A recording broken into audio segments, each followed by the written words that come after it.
안녕하세요. 오늘도 사연살롱을 찾아주셔서 감사합니다.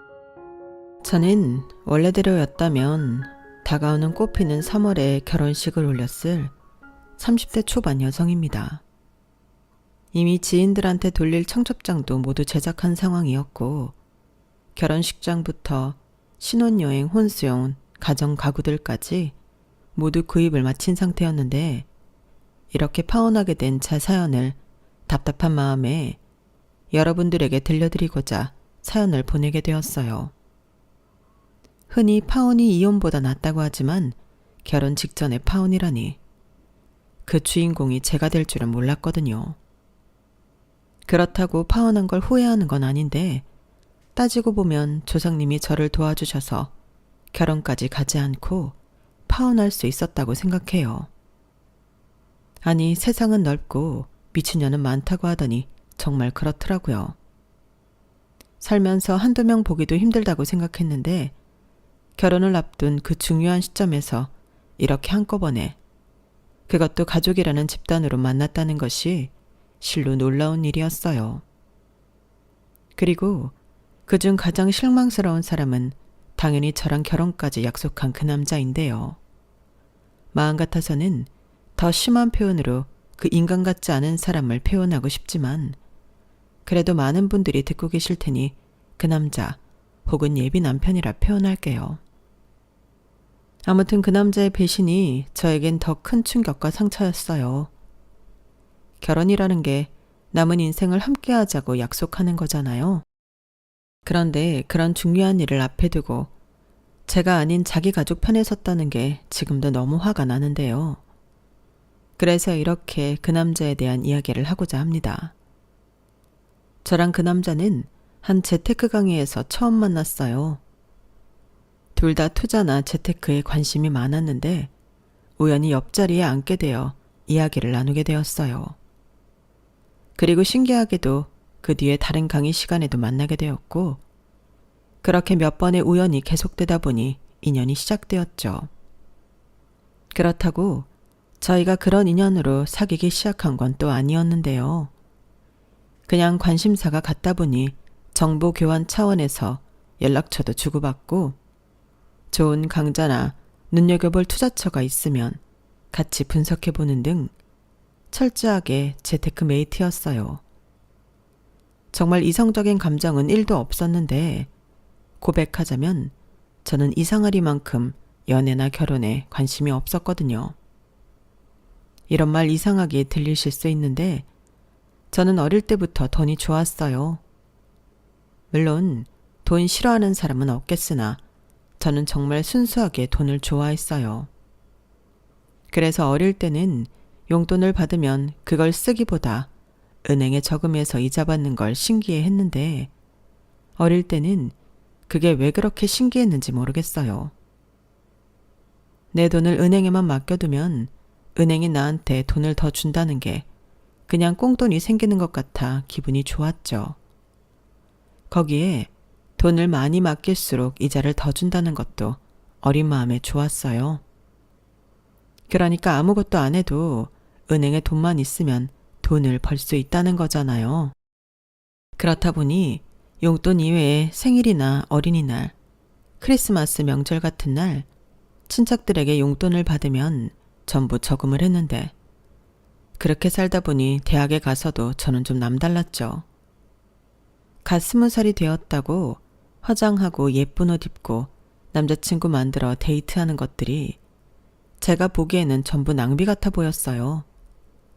그리고 그때는 제 손으로 돈을 벌 수도 있으니 저는 좀 더 돈을 많이 벌고 싶었는데요.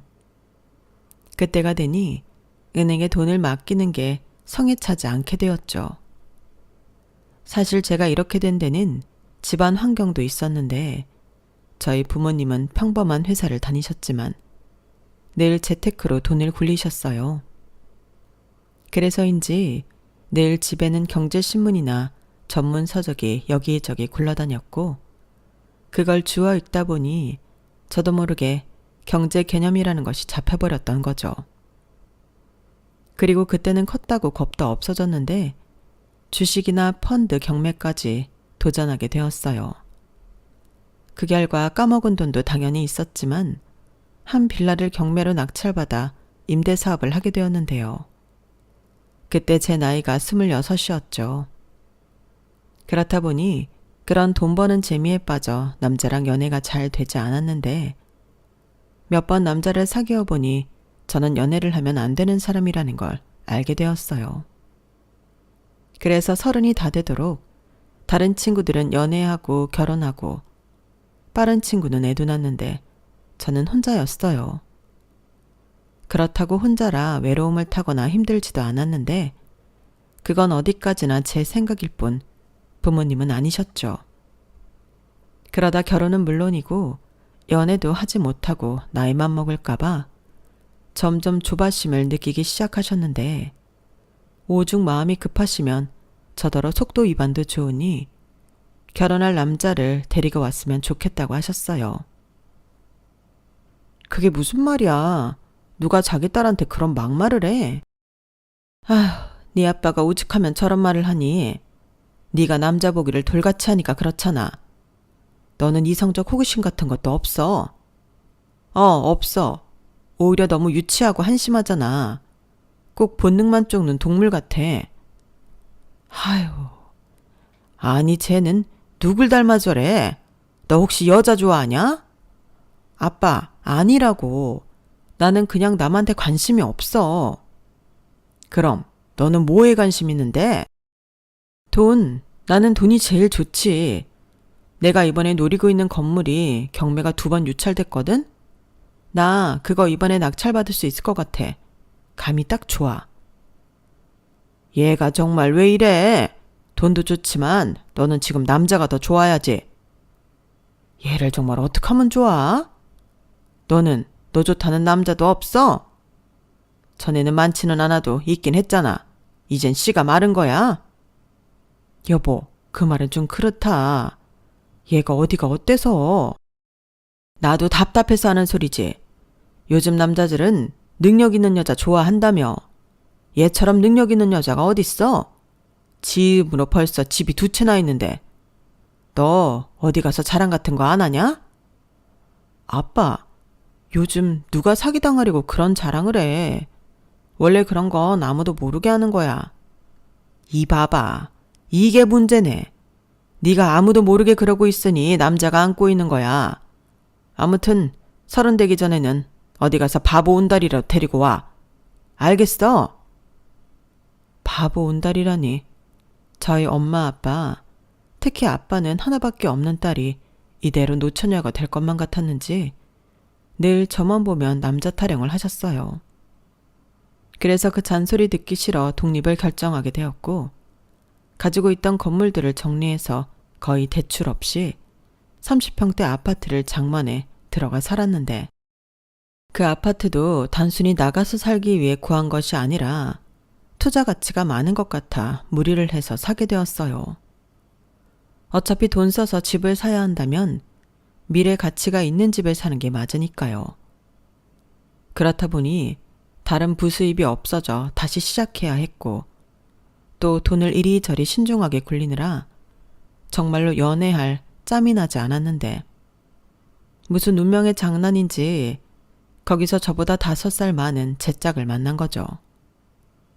얼굴도 자주 보고 서로 관심사가 같다 보니 얘기도 잘 통했는데 어느덧 친분이라는 게 생겨 밥도 먹고 카페에서 만나 같이 공부도 하니 1년이 조금 되지 않아 전에 없던 감정이 싹트기 시작했어요.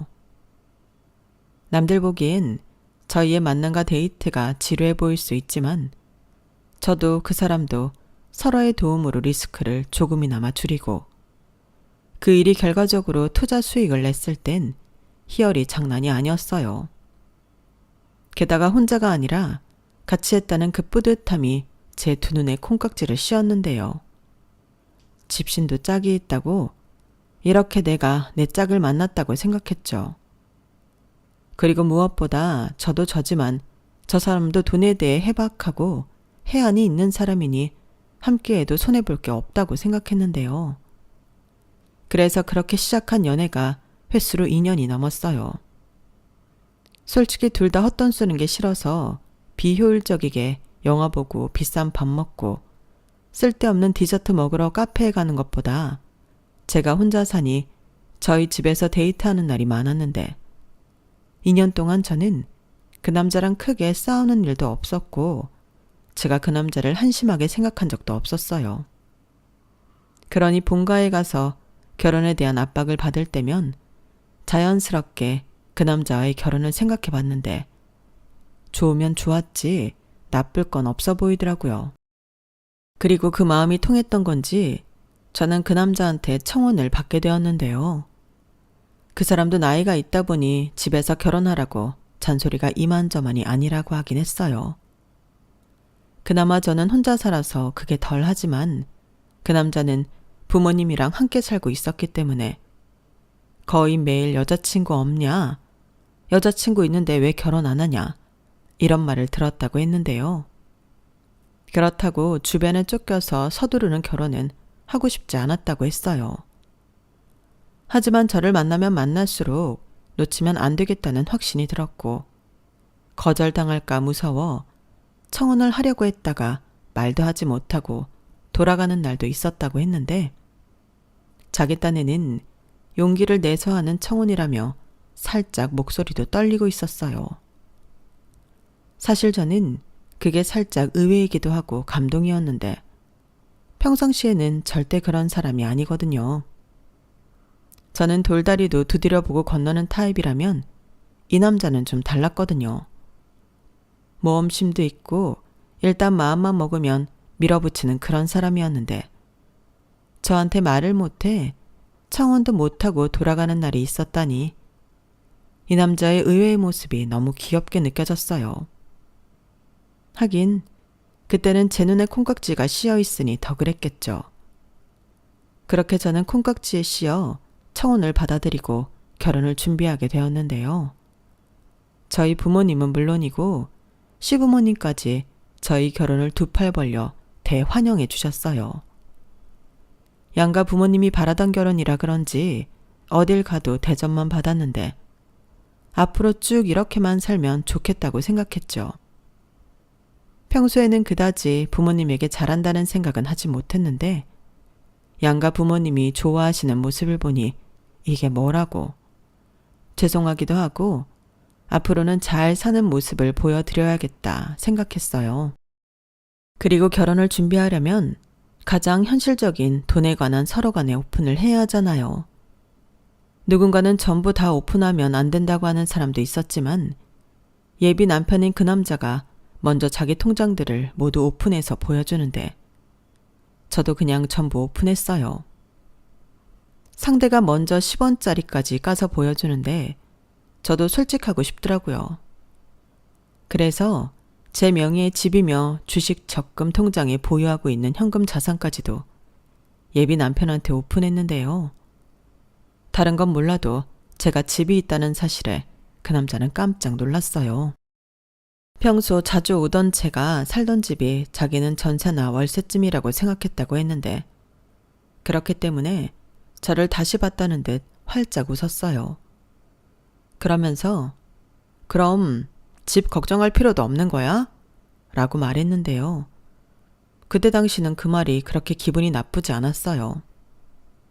회사 동료들은 제가 마련한 집에 남자가 들어와 사는 거냐며 제가 믿지는 결혼을 한다고 했지만 사실 그렇지도 않았거든요. 당시 그 남자가 저한테 보여준 통장 내역을 보면 모은 돈이 1억 6천 정도였는데 저는 솔직히 그것도 대단하다고 생각했어요. 아마 자기도 자기가 모은 돈에 자신이 있었으니 저에게 청혼을 했었겠죠. 그래서 저나 그 남자나 돈에 대해서는 철저한 사람이니 결혼 후에도 돈 문제만큼은 걱정 없겠다는 확신이 있었는데 제 명의의 집을 신혼집으로 사용하는 대신 예비 남편이 자기 돈으로 올 리모델링과 혼수를 하기로 했어요. 그러니까 저는 집이 있기 때문에 결혼 준비 외에는 다른 돈 들어갈 일에서 자유로울 수 있었는데요.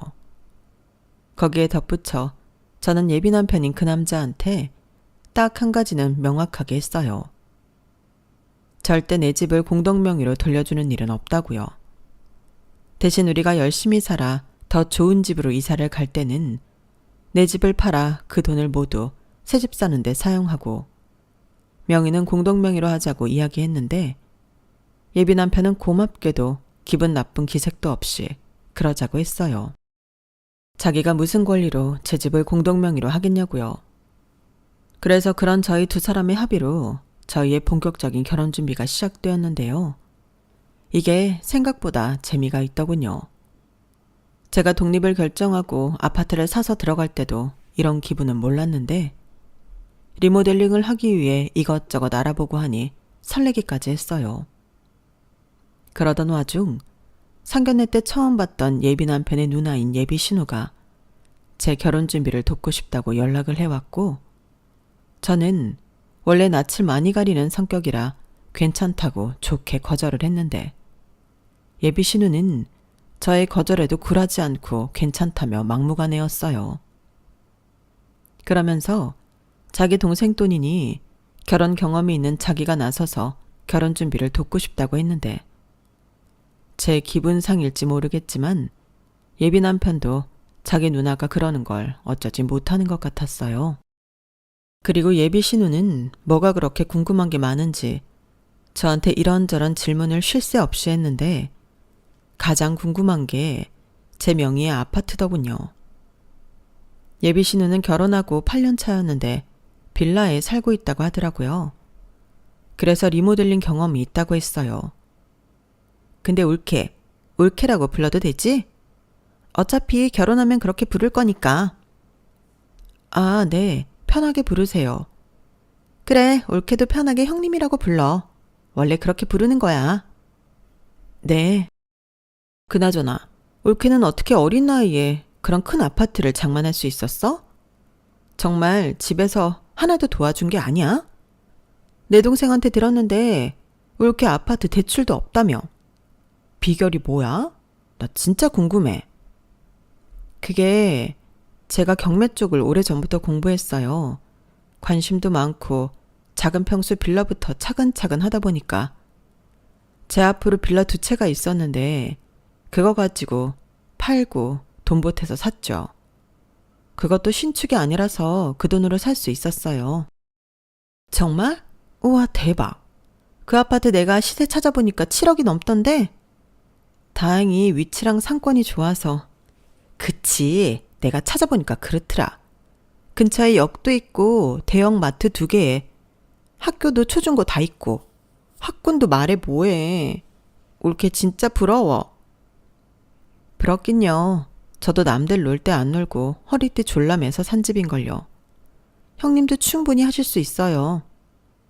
이렇듯 예비 신우는 제가 사는 아파트에 정말 관심이 많았는데 자기가 오래된 빌라에 살고 있어 그런가 아파트에 대한 꿈인지 로망인지가 많았어요.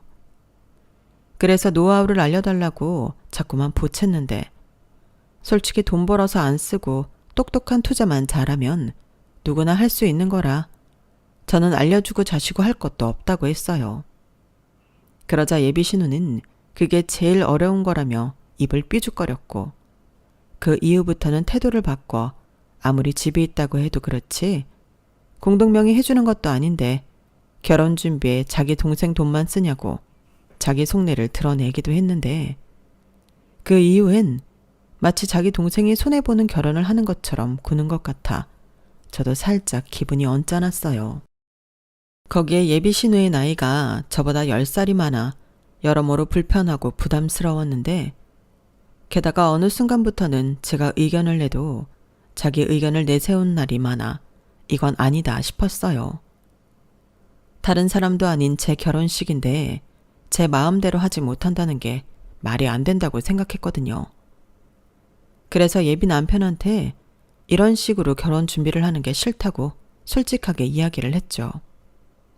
그러자 예비 남편 잠시 난처하다는 얼굴을 하긴 했지만 알겠다고 했는데 일단은 자기가 자기 누나한테 얘기를 좀 해보겠다고 저한테 기다려달라고 하더군요. 그리고 남매 사이에 무슨 일이 있었던 건지 예비 신우가 저에게 자기가 잘못한 것 같다며 사과를 했는데요. 올케, 내가 미안해. 대성이한테 들었는데 아차 싶더라고. 나는 그냥 결혼 선배로서 도움을 주고 싶었던 것뿐이야. 결혼 준비하면서 들어가는 돈이 많다 보니 나중에는 안 써도 되는 돈을 쓰는 경우가 많거든. 그래서 나는 내 동생 돈이기도 하고 걱정이 돼서 꼭 필요한 돈만 쓰게 하려고 했던 것뿐인데 그런 내 행동이 올케한테 오해를 샀나 봐. 정말 미안해. 나는 맹세코 내 동생 돈이니까 올케 의견을 무시하고 내 마음대로 할 생각은 없었어. 아, 네. 근데 결혼 준비는 아무리 생각해도 당사자가 하는 게 맞는 것 같아서요. 그래, 그렇지. 그러니까 앞으로는 올케 의견 99% 반영하고 나는 1%만. 대성이는 돈 굴리는 건 잘해도 돈 쓰는 법은 몰라. 원래 어릴 때부터 우리 남매가 거꾸로였거든. 원래 돈도 써본 사람이 잘 쓰는 거 알지? 얘기 들어보니까 올케도 돈 벌고 불릴 줄만 알지 잘 못 쓰는 것 같던데. 예비 신우는 아직 식도 올리지 않았는데 저한테 올케소리를 아주 자연스럽게 하며 자기가 이번에는 나서지 않을 테니 저에게 오해를 풀라고 했어요. 그리고 예비 남편도 누나가 이번 일로 느낀 게 있으니 걱정하지 말라고 했고 큰 계약이나 자기 의견이 필요할 때는 시간을 내서 같이 움직이겠다고 했는데 그때가 하필이면 예비 남편의 회사가 바빠져서 예비 남편이 주말 출근도 하고 있을 때였어요. 그러니 자기가 없는 시간에는 주부인 자기 누나랑 같이 결혼 준비를 하라는 건데 이게 참 안 한다고 할 수도 없고 난감하더군요. 그래서 결혼식 날짜도 이미 잡았겠다. 제 의견을 들어주겠다고 하니 같이 다니는 날을 아주 최소한으로 하고 저는 예비 신우랑 결혼 준비를 계속했는데요. 결혼 준비 중 가장 시급한 건 집 리모델링이었어요. 제가 살고 있는 집이다 보니 공사가 진행되는 기간에는 제가 집을 비워야 했는데 예비 남편이 혼수를 해오는 만큼 버릴 것도 참 많았죠. 그리고 신혼집이고 리모델링이 처음이다 보니 조명등 하나하나까지도 제 손으로 고르고 싶었는데 예비 신우는 전에 제가 불편하다고 한 것도 있고 하니 그건 좀 아니지 않나? 라고 말을 할 뿐 전처럼 자기 마음대로 하려고 하진 않았어요. 대신 제가 신중하고 싶어 여기저기 견적을 내고 다녀서 좀 힘들어하긴 했는데 작은 돈이 아닌 목돈이 나가는 일이니 신중해야 했죠. 그러다 그나마 마음에 드는 견적에 계약을 진행했는데요. 그 이후부터는 예비 신우가 자기한테 맡겨달라 했어요. 올케는 회사도 다니고 리모델링 말고도 신경 쓸 일이 많잖아. 리모델링이라는 게 내가 경험이 있어 하는데 매일 들여다보고 일일이 간섭하고 그래야 이 사람들이 날림으로 안 해. 막말로 내 눈으로 못 봤는데 이 사람들이 계약한 대로 해주는지 안 해주는지 어떻게 알아? 그리고 원래 막노동하는 사람들이 돈 받을 때랑 돈 받고 나서가 확 다른 사람들이거든. 그래서 내가 매일 출근 도장 찍고 일일이 관리 감독할 테니 리모델링 걱정은 안 해도 돼. 올케가 원하는 대로 내가 짠 하고 만들어 놓을 테니까 걱정하지 말고. 그래도 너무 힘들지 않으시겠어요? 혼자서 공사 기간 동안. 에이, 뭐가 힘들어. 나는 아침에 우리 유진이만 어린이집에 보내면 그 이후부터는 자유잖아. 그리고 원래 공사하는 동안 인부들한테 커피도 나르고 간식도 나르고 그런 거 해야 신경을 더 써주는 법이야. 내가 경험이 있으니까 잘 알지. 그러니까 올케는 아무 걱정하지 말고 다른 준비나 잘 해. 저는 그 즈음부터는 솔직히 지쳐 있었어요. 예비 신호와는 영 맞지 않는 것 같았고 이미 자세한 이야기는 리모델링 하는 업체에게 잘 전달했기 때문에 예비 신호 말처럼 저는 다른 곳 준비에 더 신경 쓰고 싶었는데요. 지금 생각해보면 리모델링에 들어가는 돈이 제 돈이 아닌 예비 남편 돈이라 비교적 쉽게 예비 신우한테 넘길 수 있었던 것 같아요. 그러면서 저는 분명히 예비 남편한테 누나한테 너무 다 의지하지 말고 맡겨놓지 말고 자기 돈이니 자기가 신경 좀 쓰고 확인해. 우리가 살 집이잖아. 라고 일러두었죠. 아무리 바빠도 그 정도는 신경 쓸 수 있다고 생각해 저는 그렇게 두 남매한테 집 리모델링을 맡겨두고 제가 살던 집을 정리하며 오랜만에 본가에 들어가 부모님과의 생활을 했어요. 그때는 시집갈 딸이랑 마지막으로 같이 지내는 거라고 생각해서인지 부모님이 정말 저한테 잘해주셨는데 괜히 마음이 뭉클해지더라고요. 저희 부모님에겐 자식이라고는 저 하나밖에 없으셨거든요. 분명 제 기억으로 제 동생을 갖기 위해 많이 노력하셨는데 그게 잘 되지 않으셨어요. 그래서 두 분 다 저를 향한 마음이 남다르셨는데 시집가라고 잔소리할 때는 언제고 막상 결혼 날짜까지 잡아놓고 보니 집안 분위기가 많이 뒤숭숭했어요. 어떤 날은 너무 좋았다가 어떤 날은 좀 우울해 하시기도 했는데 이렇게 파혼을 하게 될 줄은 두 분 다 모르셨겠죠. 사실 저도 그때까지는 어떤 낌새조차 알아차리지 못했어요.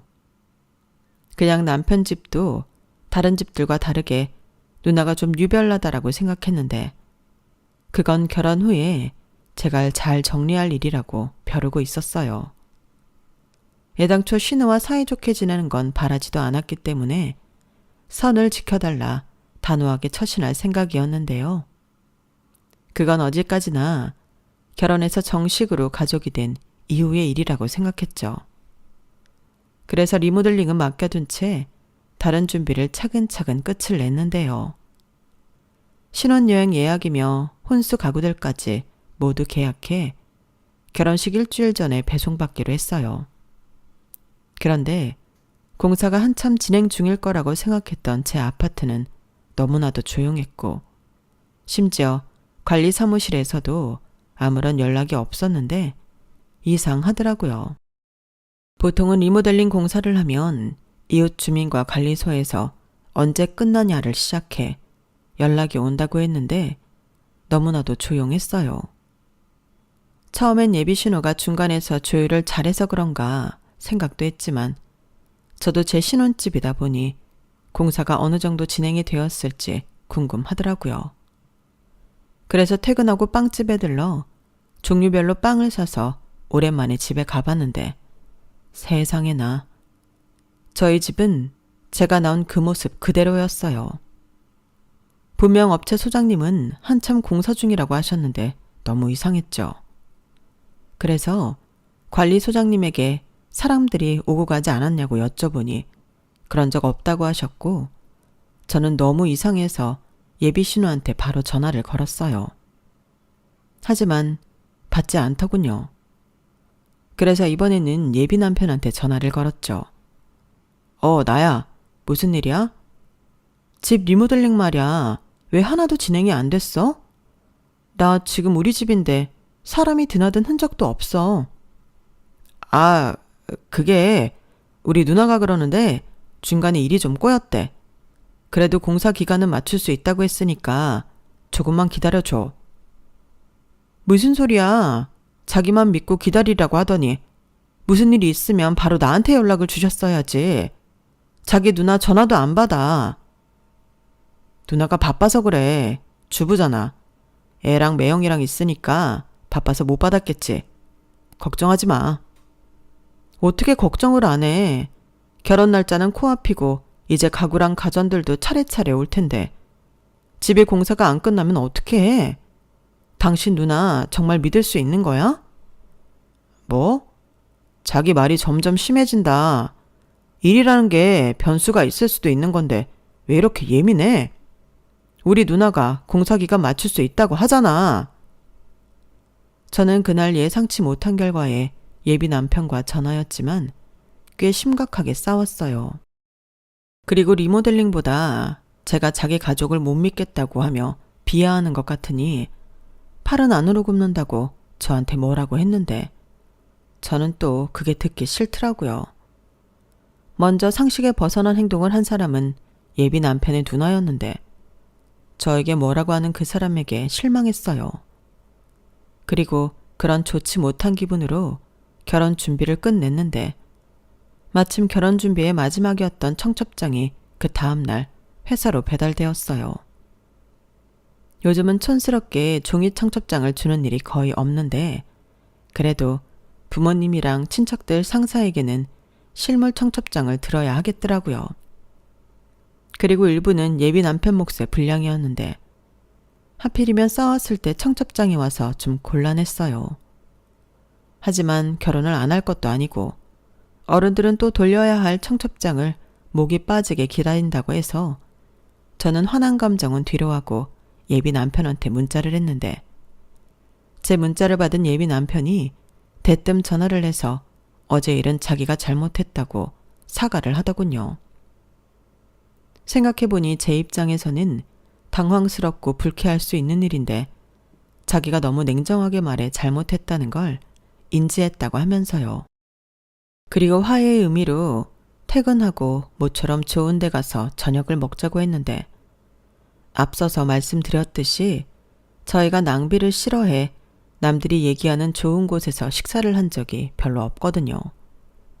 그런데 돈을 써보면 그 맛을 안다고 결혼 준비를 하며 돈을 좀 쓰다 보니 그런 것도 꼭 나쁜 것이 아니라는 생각을 하게 됐는데 예비 남편이 나가서 밥도 먹고 데이트를 하자고 하자 기분 나쁜 게 언제였냐는 듯 저는 설레었어요. 그래서 퇴근 시간에 맞춰 약속 장소로 갔고 마침 예비 남편과 만나 음식점으로 이동을 하고 있는데 예비 시누이한테 연락이 왔어요. 자기가 바빠서 연락을 한다는 게 깜빡했었다고 하더라고요. 그러면서 시간 괜찮으면 자기 집에 놀러와서 밥을 먹으라고 했는데 옆에 예비 남편이 있다 보니 어떻게 해야 할지 몰랐어요. 모처럼의 데이트라 방해받고 싶지 않은 마음도 있었는데 집 리모델링은 또 급한 일이니 미루기가 그렇고 해서 데이트는 다음으로 미루고 예비 남편과 예비 신우집으로 향했는데요. 그 집을 가는 내내 저는 실로 놀라움을 금하지 못했어요.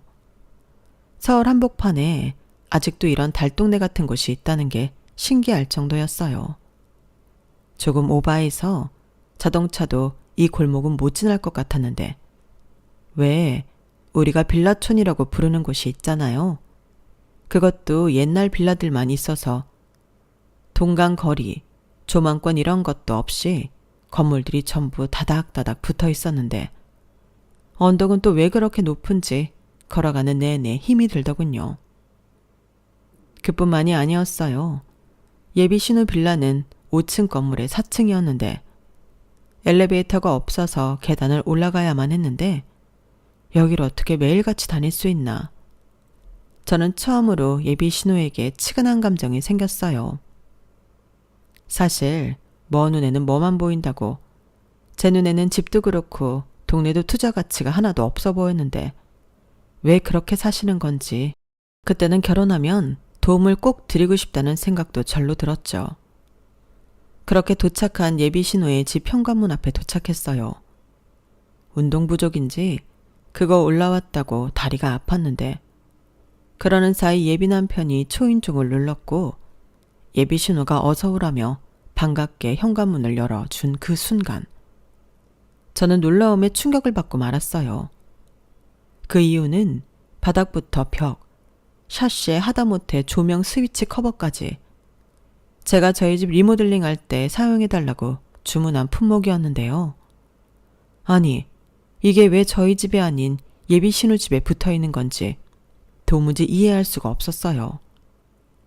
그러니까 제 집 리모델링 할 시간에 예비 신우는 제 아이디어를 훔쳐 자기 집 리모델링을 했다는 건데 그래놓고 뻔뻔하게 자기 집에 놀러를 오라니 저는 기분이 굉장히 불쾌할 수밖에 없었죠. 게다가 예비 신우는 마치 제 반응을 예상이라도 한 듯 깔깔깔 웃으며 옳게 놀랐어? 라고 하는데 정말 성격 같아서는 뭐라고 쏘아 붙여주고 싶은 걸 겨우 참았어요. 그도 그럴 게 도착하니까 안방에서 예비 시부모님이 나오셨거든요. 아니 저도 모르게 온 가족이 이 좁아 터진 집에 다 모였는데 꼬라지를 보니 예비 남편도 이런 사실을 몰랐던 건 아닌 것 같았어요. 사실 그때부터 쎄한 기분이 들었죠. 그리고 불길한 예감은 틀리지 않는다고. 저는 그 이후에 뚜껑이 열리고 말았는데요. 울케, 지금 이게 다 뭔가 싶을 텐데 내가 설명할게.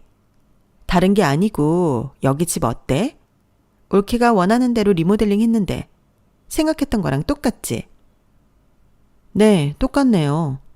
근데 이게 왜 제 아파트가 아닌 여기에 다 붙어 있는 건지 설명 좀 해주셔야 할 것 같아요. 뭐 인테리어를 똑같이 하고 싶으셨던 거면 저는 상관없긴 한데 여기에 이거 하느라 저희 집 리모델링 일정을 미루신 건가요? 울케, 진정해. 난 일정 미루지 않았고 울케 집은 따로 손볼 필요가 없어서 그냥 둔 거야. 네? 그게 무슨 말씀이세요? 그게 우선 좀 앉자. 여기 다른 식구들도 다 있는데 식사부터 하고 천천히 얘기해. 엄마 아빠 식사하세요. 자기야, 유진이 좀 챙겨. 대성이 너는 네 와이프 좀 챙기고. 표정 보니까 장난 아니다. 저는 순간 예비 신우가 저를 놀리는 것 같아 기분이 엄청 나빴어요. 사람을 가지고 놀아도 유분수지 이렇게 사람 속을 다 뒤집어 놓고 무슨 식사를 하나요?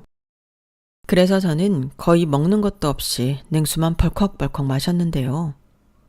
이윽고 예비 신우는 제 눈치를 좀 살피는가 싶더니 이내 예비 시어머니가 제 손을 덥석 잡더니 이야기를 시작하셨어요. 그리고 저는 이 날도둑 같은 집에 경악을 하고 말았는데 그때 예비 시어머니가 저에게 한 말이 뭐였는지 아세요? 아니 글쎄 저더러 10년 동안 이 낡아빠진 빌라에서 살라는 거였어요. 그리고 제 아파트에는 자기 딸네 가족이 10년만 살겠다고 하는데 그래서 리모델링을 제 아파트가 아닌 이 집에 했다고 설명하더군요. 뭐라고요? 지금 그게 말이나 되는 소리세요? 아니 어떻게 그런 걸 누가 마음대로 결정하는데요? 그 집은 제 집이에요.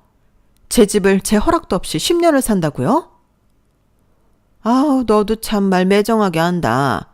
이제 한 식구 될 건데 네 거 내 거가 어딨니? 서로 돕고 살아야지. 그래 옳게. 내가 미리 말을 못한 건 미안한데 말을 못했어. 올케가 이렇게 나올 게 뻔하니까. 근데 잘 좀 생각해봐. 올케는 이제 막 결혼하는 신혼이라 애도 없지만 우리는 다르잖아. 이제 내후년이면 우리 유진이 학교 가는데 그 아파트가 학원도 많고 학군도 좋잖아. 그것뿐이야?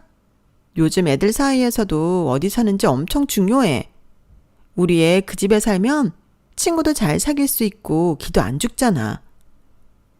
그래서 지금 저더러 순순하게 제 집을 내놓으라고요? 이 말도 안 되는 집에 살면서?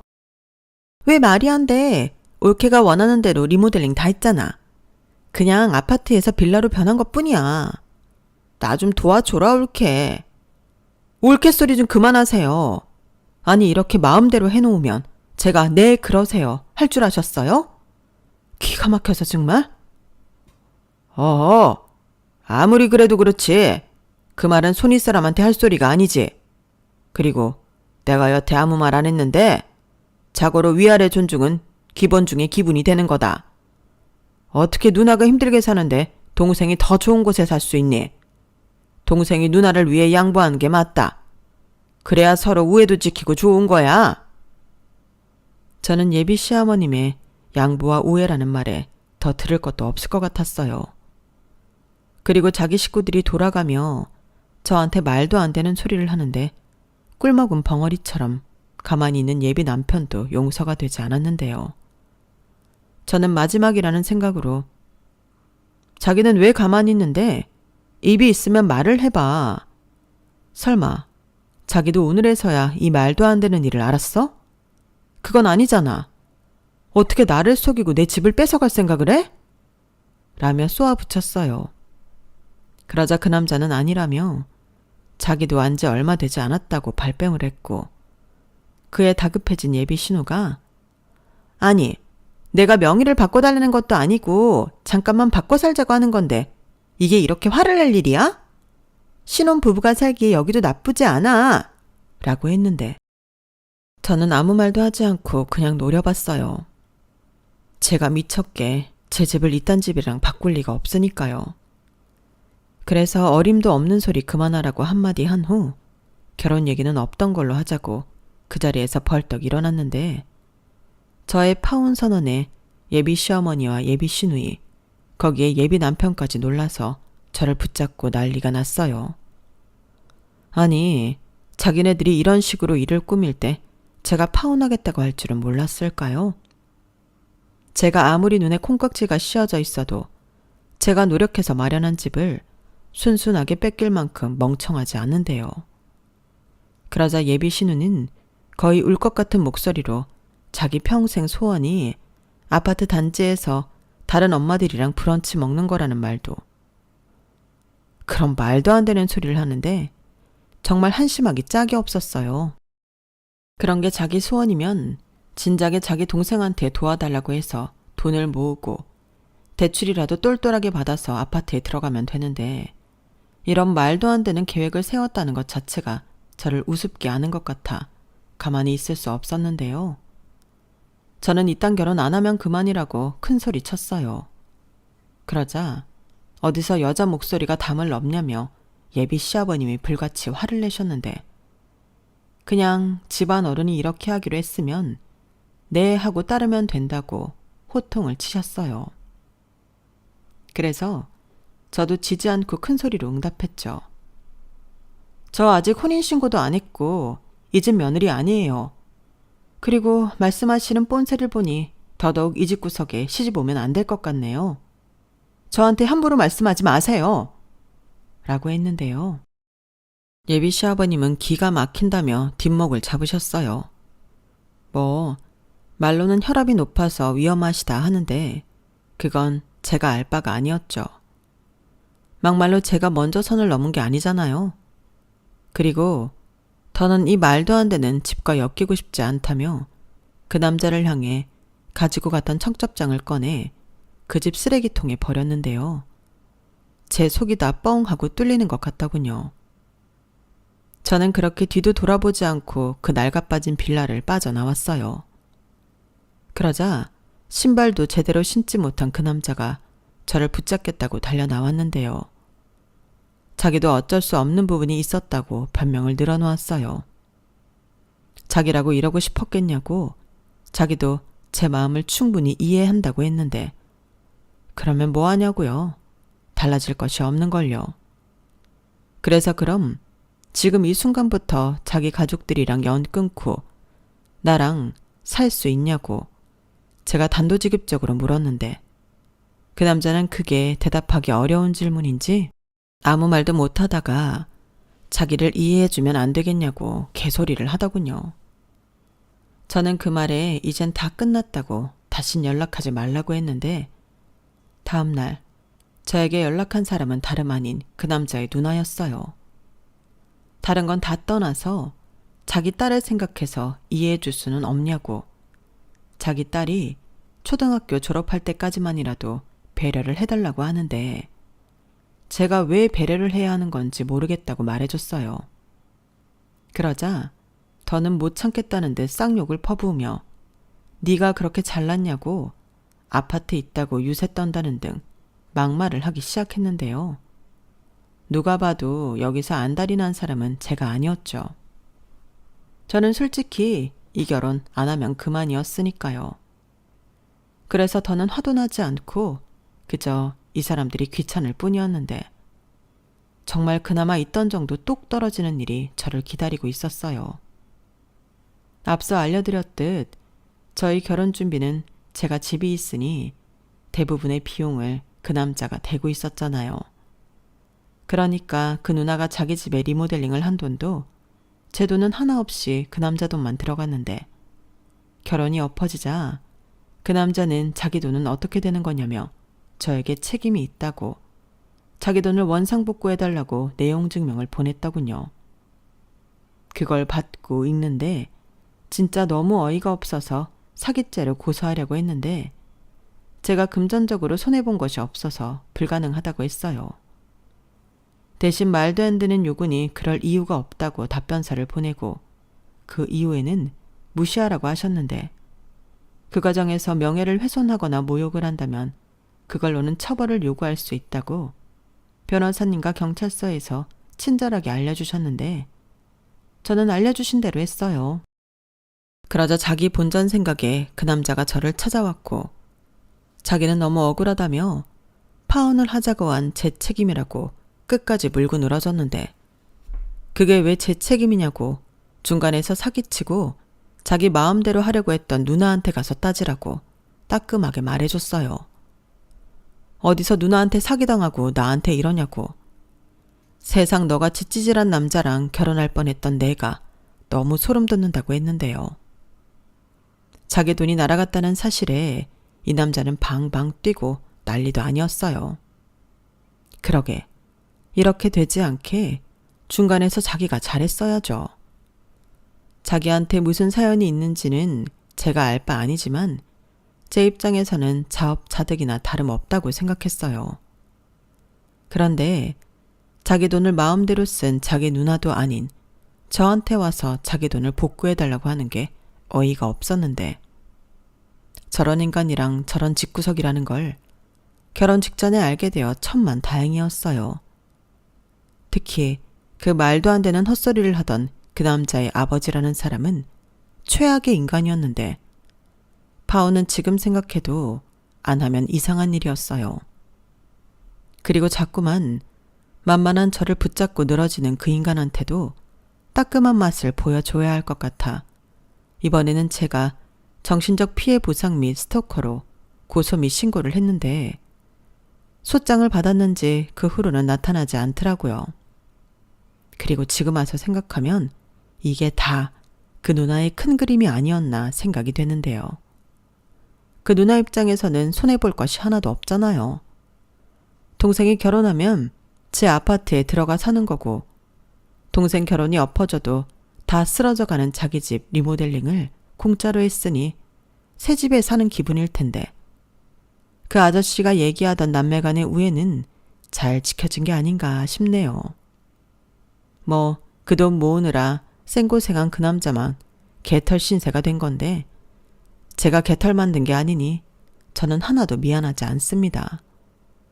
그리고 똑똑한 사람인 줄 알았더니 그것도 아니었는데 미리 알았다면 결혼은커녕 그냥 알고 지내는 지인 관계도 맺지 않았을 거예요. 하지만 그런 걸 미리 다 알 수는 없으니 이렇게 호되게 당한 건데 앞으로는 사람 만날 때 더욱더 신중해야겠다고 생각하는 계기가 되었어요.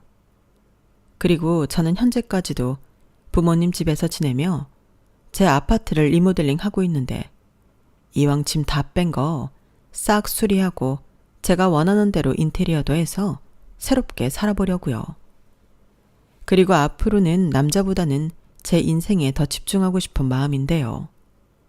덕분에 부모님도 더 이상은 결혼에 대한 잔소리를 하지 않겠다고 하셨네요. 이걸 뭐 다행이라고 해야 하는 건지 좀 아이러니하긴 한데 이렇게 된 거 마음 편하게 제 진짜 인연이 나타나는 그날까지 열심히 살아볼 생각입니다. 살다 이런 집단 사기꾼을 만나다니 더 정신을 똑바로 차리고 살아야 할 것 같아요. 여러분, 이제 남은 제 인생에서 이런 어이없는 사기꾼을 또 만나는 일은 없겠죠? 부디 꼭 그러길 바라면서 제 사안을 여기서 마치도록 하겠습니다. 지금까지 제 어이없던 파혼 사연 함께 해주셔서 대단히 감사드리고요. 여러분들은 이런 어이없는 인간들 말고 정말 도움되고 좋은 인연들만 만나시길 진심으로 바랄게요. 거기에 끝으로 제 남은 인생 역시 돈 냄새 맡은 사기꾼 말고 좋은 사람들을 많이 만나는 그런 인생이길 소망합니다. 감사합니다. 여러분, 사연 댓글에 응원과 현명한 조언 부탁드려요. 좋아요와 구독은 저에게 큰 힘이 됩니다. 오늘도 좋은 일 가득하세요.